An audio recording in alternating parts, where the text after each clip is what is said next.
Zombie apocalypse.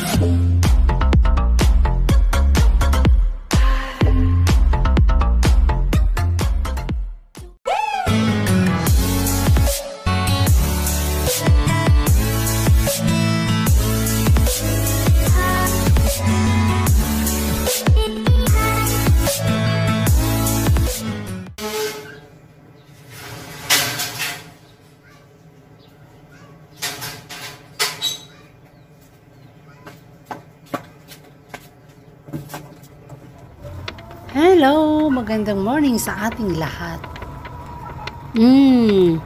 Part 2 ito ng video na nagsiservice tayo sa isang batang nag-aaral sa public school.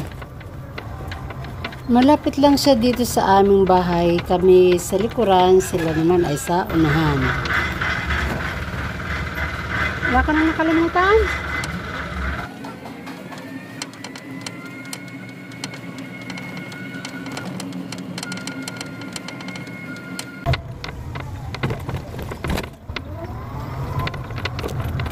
Feeling ko, medyo late kami or yung paghahatid ko. Kasi wala akong nakikitang mga estudyante dito sa daan. Bibihira lang makasabay ko sila. Siguro kasi, ito kasing batang ito, ayaw ng nanay niya na maaga kasi makapawisan agad sa school, makamaglaro-laro pa. So kaya ang paghahatid ko sa kanya is, yung kumbaga malapit na mag-start yung klase nila.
Tapat na tayo ng SM Molino at malapit na tayo sa highway kung saan yung Molino Bridge na dating ginagawa yan, no?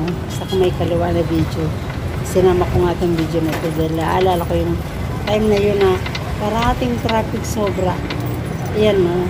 Ang mga barrier ayun dyan yung time na yun, grabe. Tapos hindi pa syempre magana yung taas kasi ginagawa pa lang. So lahat ng sasakyan dyan dumadaan.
ka.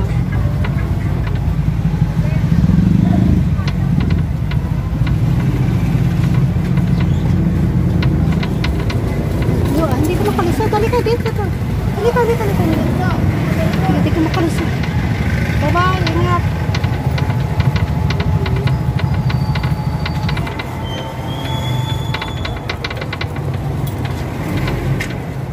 Ngayon, ihatid ko na si estudyante.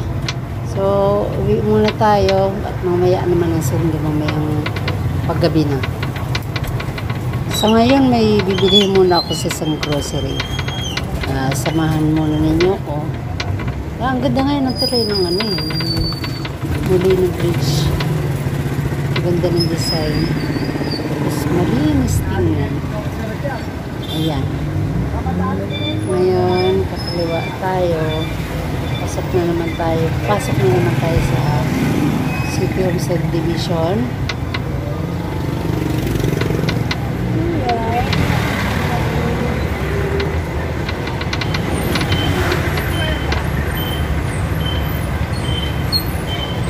Itong right side na video, ito ngayon luma na karugtong pang kanina sa nauna. Sanahan ito ng kondo. Ngayon, dinidiretso ko nyo dati dito sa gilid ng SM, sa loob mismo ng compound ng SM, para kapasok ako ng City Home Subdivision.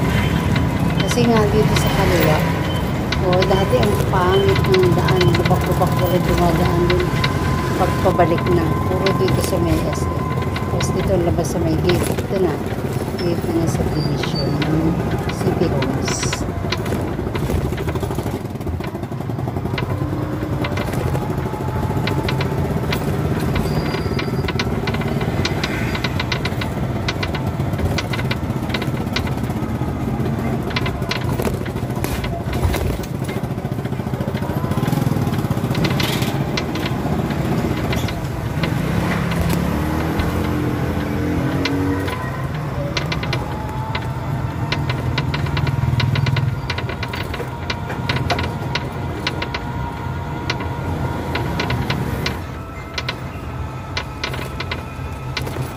Ngayon naman, papasok ako dito sa kanan.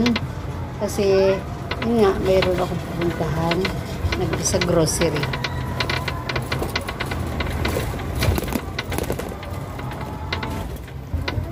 Itong nasa kaliwa ko ay simbahan ng kung nasasakupan ng Vallejo, Imus.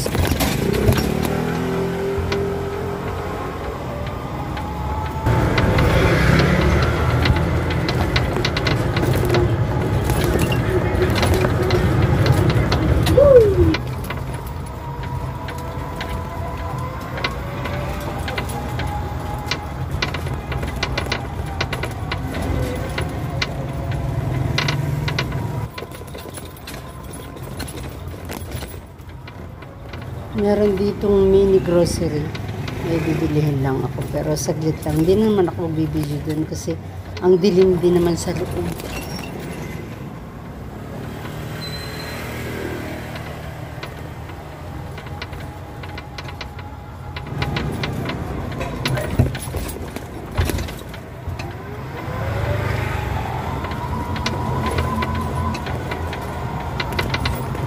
Daanan lang tayo.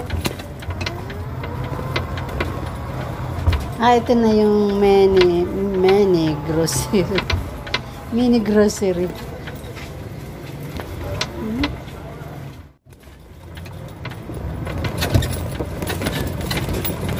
Sobra dito talaga yung lubak.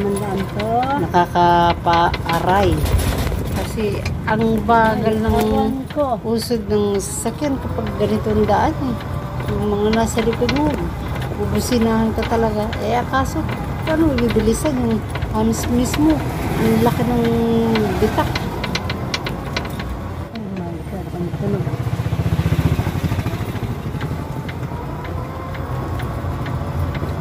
Ito lang yung gusto ko dito. Pag umalis ako ng bahay, pag inikot, o pag may pinuntahan ako sa isang lugar, hindi na ako babalik sa dinaanan ko. Kasi kahit saan mayroong lulusutan, Yung pag nandun ka na kasi sa main road, gusto mong puntahan sa kabila, merong mga eskinita kasi dito nga ay mga subdivision. So, mga subdivision, mga bahay dyan ay puro block 1, block 2, per block kasi.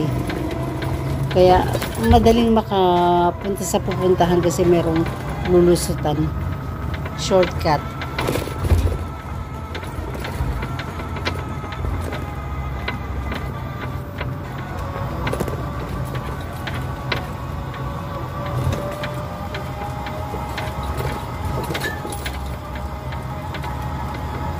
Isa lang talaga dito ang hindi maganda, yung mga hams na bibiak na kasi nga sa dami ng dumadaan na sasakyan na mabibigat.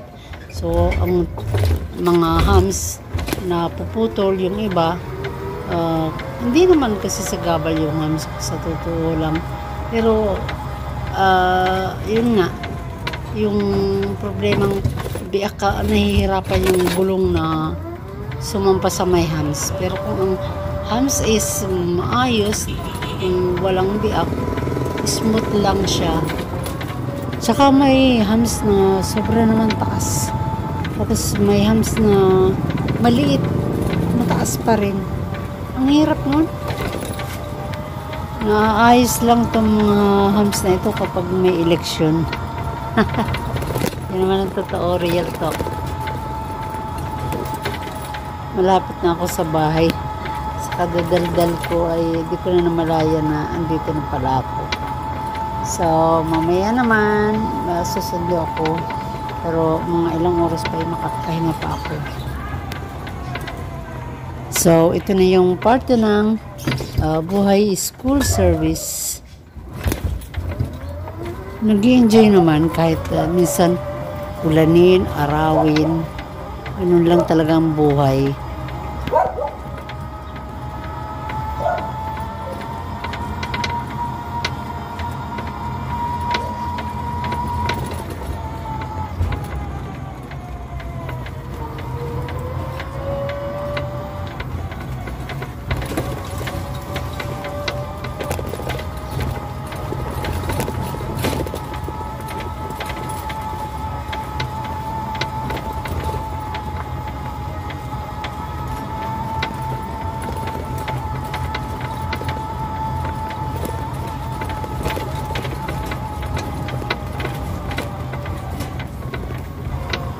Ayan, nandito na ako sa bahay.